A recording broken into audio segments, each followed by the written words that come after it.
memudahkan pengurusan keselamatan maklumat. Misi bersama agar data terpelihara. Ketersediaan maklumat kami pastikan hanya untuk pengguna yang mendapat kelulusan.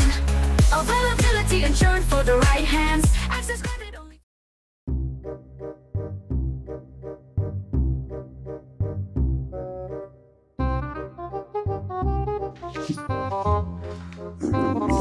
Aduh, sakit perut pula.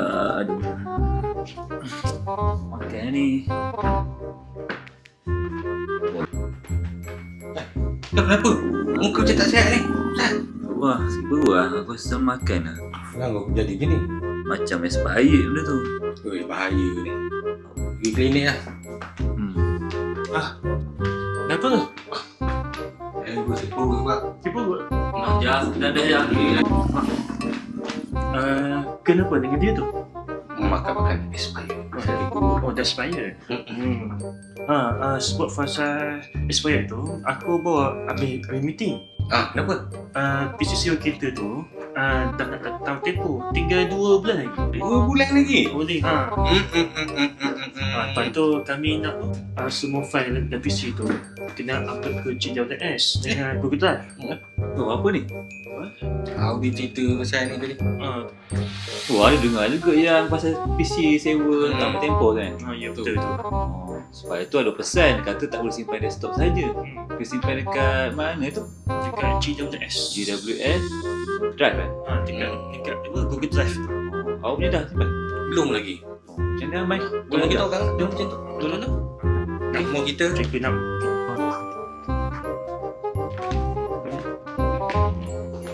Ni aku baca kau dekat bilik meeting sebenarnya. Boleh ni. Senang sikit.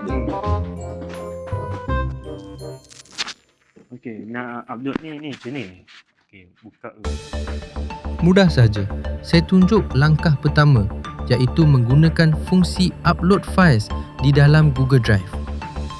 Buka Google Drive. Pilih butang New. Pilih File Upload. Pilih fail dalam komputer. Tekan Open. Selepas selesai upload, fail akan terus disimpan dalam Google Drive dan boleh diakses bila-bila masa. Bagi yang nak upload dalam folder sebab banyak fail, tak perlu upload satu-satu. Gunakan sahaja fungsi folder upload. Klik New. Pilih folder upload. Pilih folder yang dikehendaki. Klik Upload.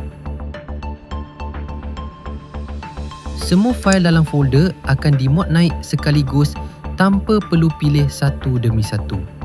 Cara ini sangat sesuai untuk simpan dokumen kerja mengikut jabatan, projek atau tahun supaya lebih tersusun dan mudah dicari. Okey, faham tak ni? Faham. Senang je. Jom kita orang sekarang. Boleh tinggal hilang 3 lah. Boleh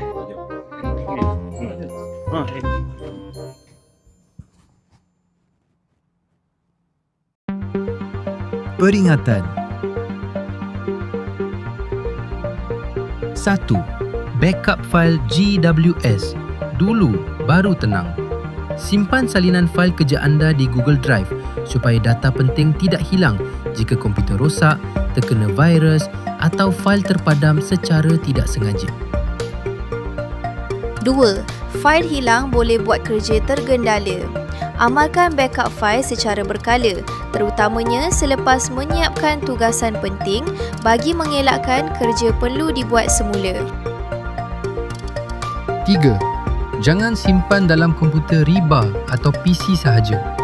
Elakkan menyimpan fail penting di komputer.